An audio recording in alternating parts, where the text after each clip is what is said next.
Hello guys, good afternoon.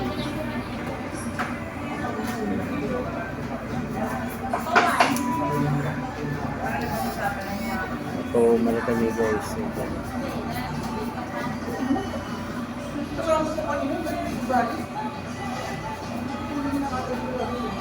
Si Isa na yung customer namin.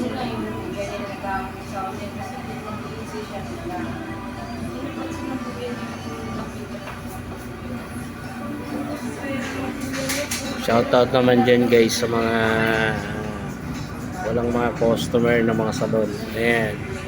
Para parehas lang tayo. Pero okay lang yan guys. Normal lang yan sa mga business. May araw din talagang malakas. May araw din na mahina.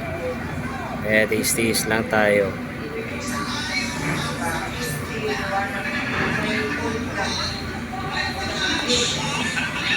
And guys, thank you sa panonood guys.